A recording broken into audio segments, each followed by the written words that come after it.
Hi, and welcome to a special summer edition of the Continuing the Conversation Studio. We're here to discuss some reflections on the Arts and Passion-Driven Learning Institute that happened on August 3rd through 5th at the Harvard Graduate School of Education. On the faculty were various arts and education alumni and Steve Seidel.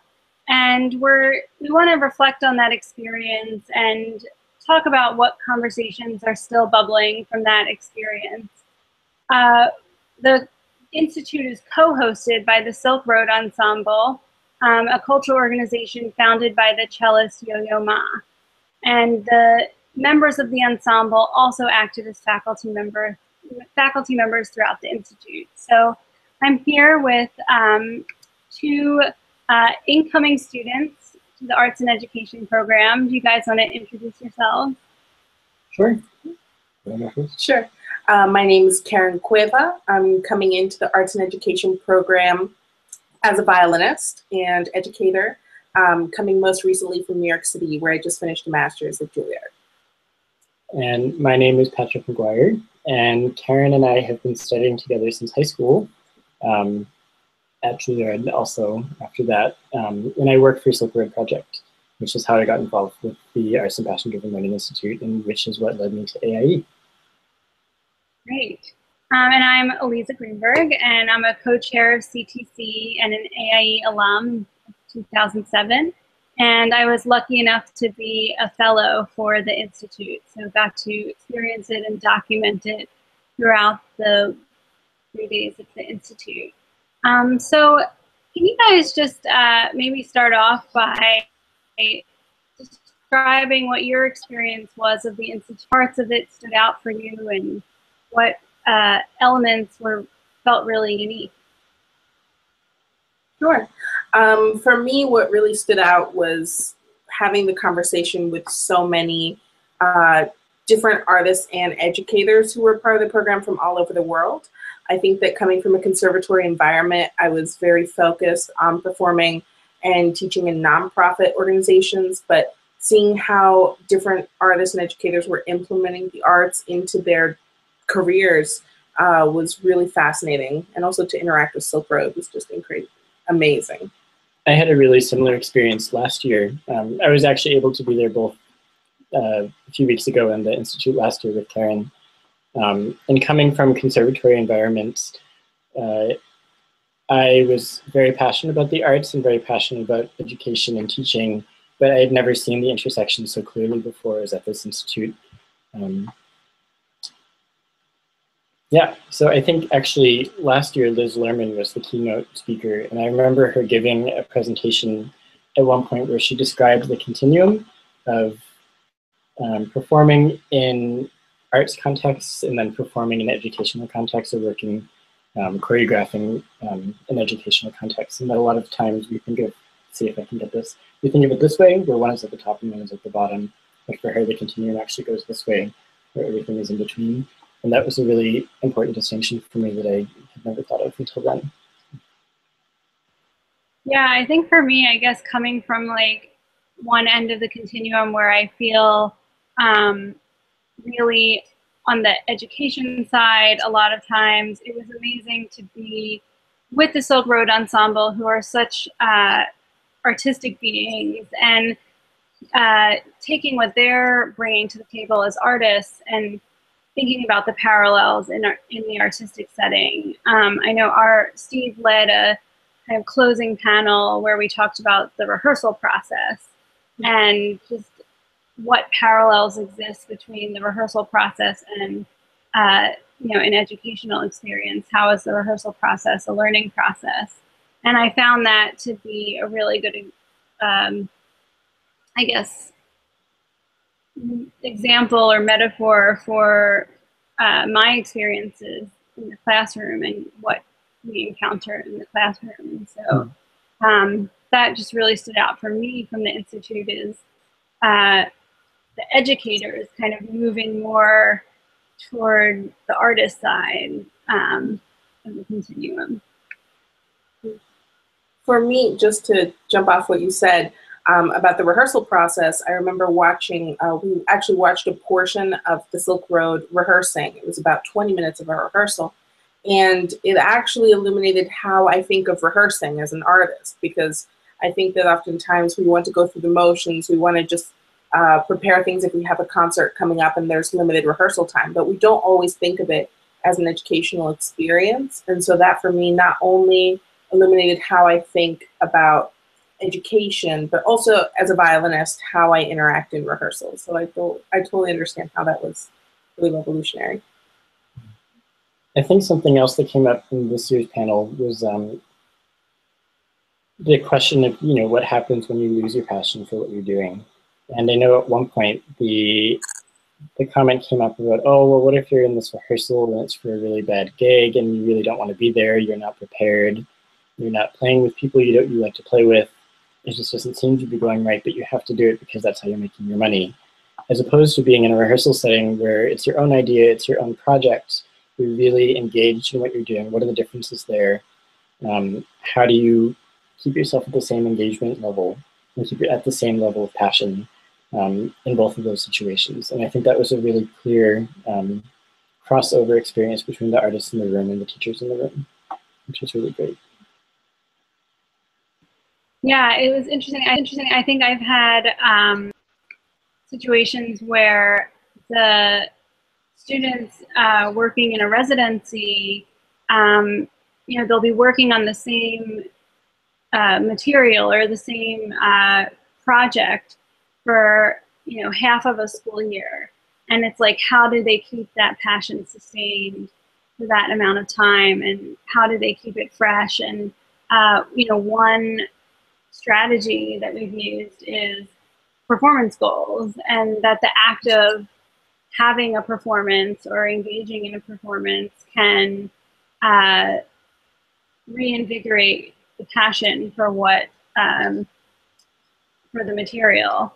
And I think just watching the Silkroad, they're having, at the concert, they were just having so much fun, and they always, when they're playing, look like they're just having so much fun in the performance. And I feel like it kind of puts on display their passion for what they're doing, and how just how sharing what they're doing can be a very passionate experience.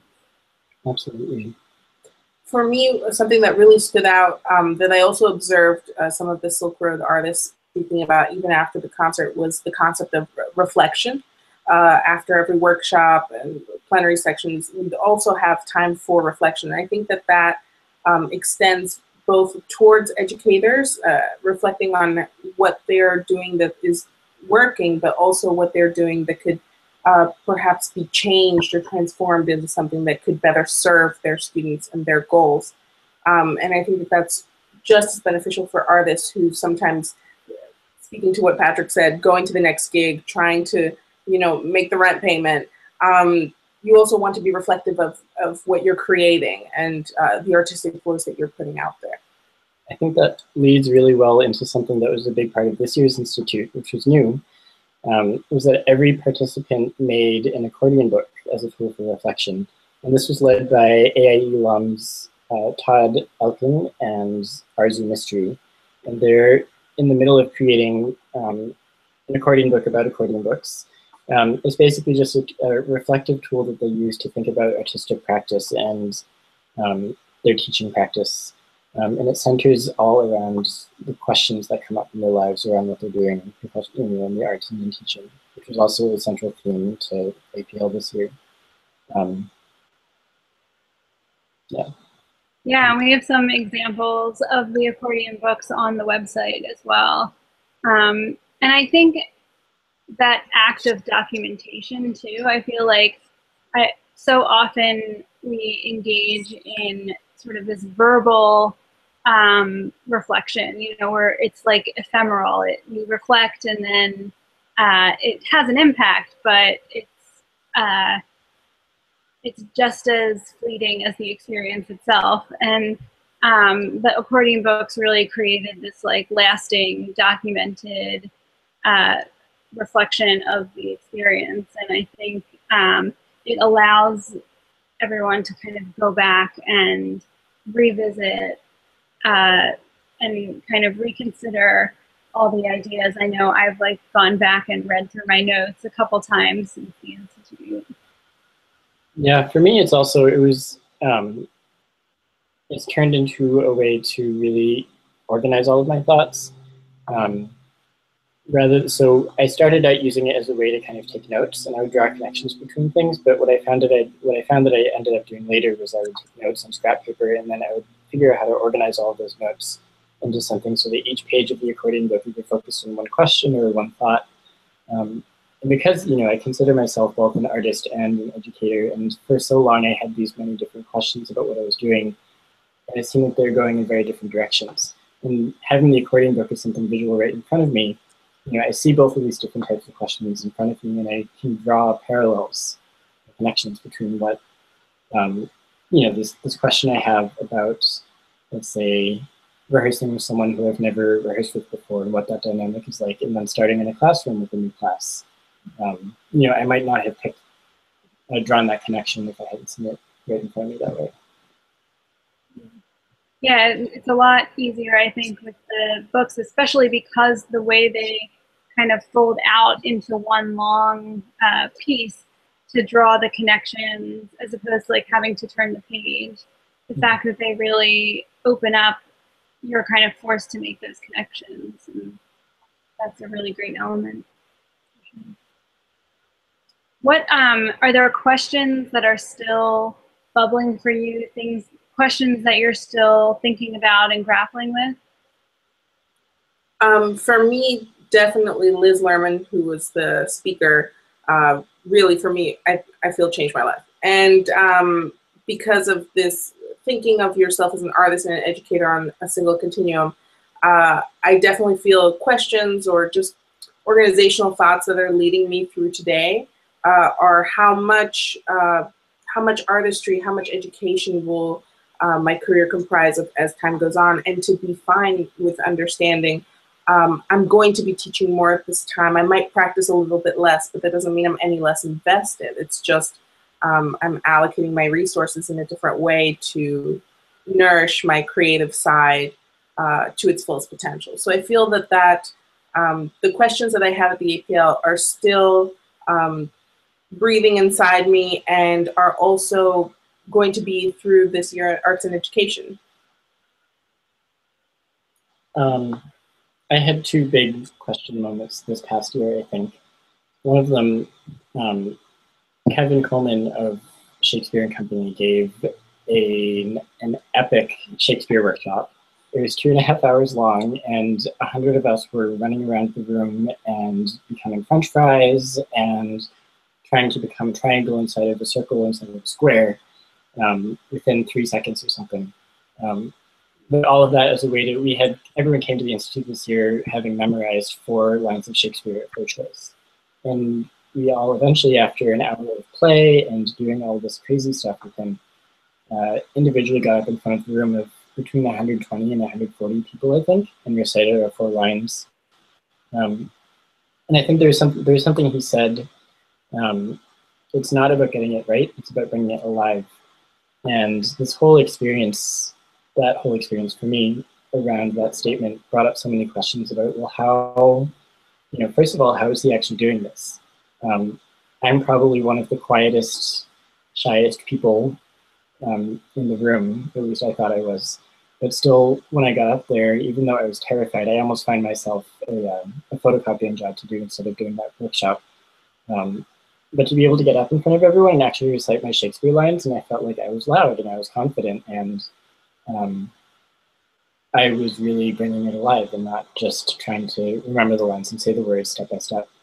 And that is something that, again, connects, I think, to the idea of passion. Having focused so intensely on cello for so long and going through, I think, a year or two really of performances where I really was not interested in what I was doing. It was just very routine, very mechanical. To kind of experience this performance that I gave of text within an hour that suddenly felt very passionate and very honest and very true, it made me ask for, how do I do that in everything that I do? how do I get students I'm working with or just people I'm interacting with in general? How do we create that kind of experience where we're very open and very,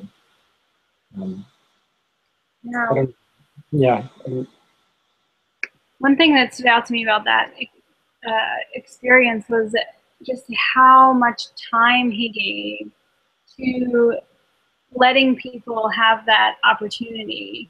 And I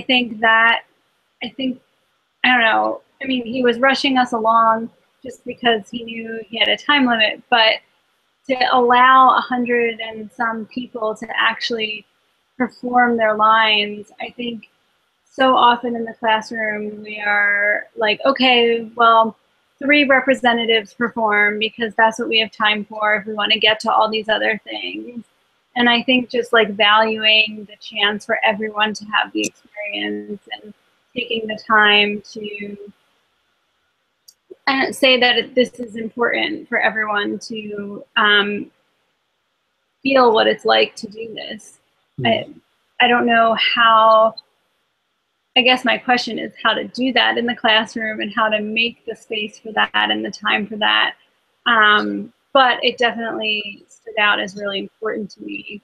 And I think his whole workshop just really inspired me because it came from such a place of joy. And there was like, he was so delighted in everything that happened. And he was just, his manner, I think, brought everybody in to a place of excitement and delight and trying everything out and experimentation. And so just how, I guess a question still bubbling for me is how do you create that joy in the classroom? How do you maintain that delight in the work that that you're doing?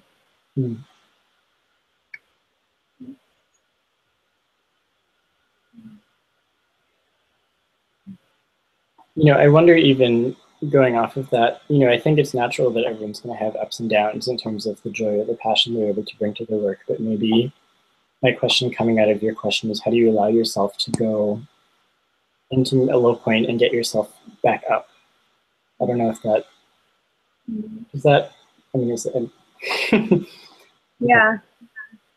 I mean, I think it also relates to his, like, this idea, Karen, in his workshop asked us all to physically turn off the switch in our heads, like pretend there was a physical switch to turn off of voices that were like nagging and saying like, this is stupid, or, you know, the self-conscious voice in your head. And I think it's often, and having that physical turning off of the switch was really powerful for a lot of people. And I think a state that we all want to get to in arts experiences. And I think it's that voice that actually brings us to those low points. Mm-hmm. At least for me, I think I get kind of uninspired and low when I have that voice, you know, critiquing or that self-consciousness. And I just, a huge question for me from this was, how do we get to a more practiced state of having the switch off, and how do we encourage that in our students? And it feels like that's like an optimal artist state, and so how do we get there so that it doesn't have to be physical? Right. Mm-hmm. I think during the performance from Silkroad, something, as much as I was enjoying it as an audience member, I was also studying it from a performer's point of view, because I was really in awe of how dynamic they were in the moment. And so I think I noticed a lot about the interaction, even the eye-to-eye contact that was happening on stage. And each individual artist was so standing in conviction and standing in ownership of what they were creating at that time, while still allowing the freedom for the other artists to create in the time that they needed to, because they were performing music that is sometimes improvisatory in nature, or less notated than let's say a Beethoven string quartet or something. So I think that for me taught me as both artist and educator to really stay present in the moment and to really be grateful for the other interactions that are happening, whether on stage or in the classroom. Sometimes we might, I know I might sometimes take that for granted, that everyone is present and engaged. And as a result, if you're not feeling such, maybe you feel a bit less, and that voice that you're talking about starts to creep in. So I think for me, a lot of times just being grateful for the fact that there's creation happening in the room, whether it's through art or whether through, in a classroom with students. If you guys could leave sort of one question to invite people to continue the conversation on, what question would that be? You could boil it down to like one question as an invitation for people to keep talking. Well, maybe I can start by reintroducing the 2 institute questions, and maybe we can go from there. So throughout the 3 days, we're thinking about these 2 questions. The first is, how can encounters with works of art reveal compelling questions? And the second is, how can these questions guide us as learners, teachers, and artists? I think if I were going to take Kevin Coleman's Shakespeare plenary epic experience as an encounter with a work of art, my first question coming out of that is, why is this so hard for me? And how can I break down these barriers when I'm not being led by someone so dynamic as Kevin Coleman in a group of 150 where I feel anonymous, and maybe in front of a classroom with 20 kids or on stage in front of 100-something people? Yeah, definitely. I think that one of the through lines of the Institute was maintaining the sense of passion. Something that I would be interested in would be, once passion is found and in some ways you can feel that it is sustained, what else does it lead to? What are the ends of passionate learning?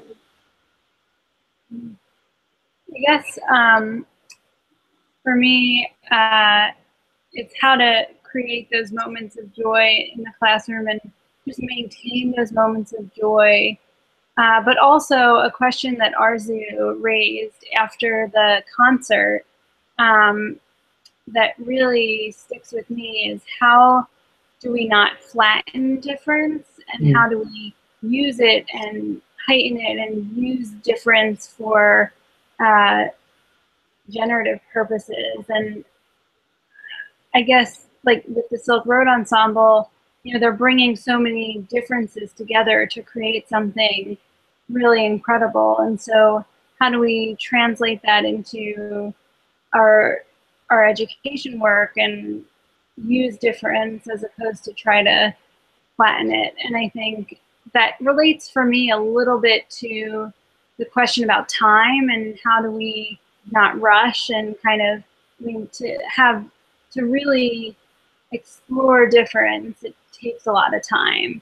And so how do we create the time for it, and also how do we not try to get on the same page all the time and kind of delight in being on different, delight in the difference.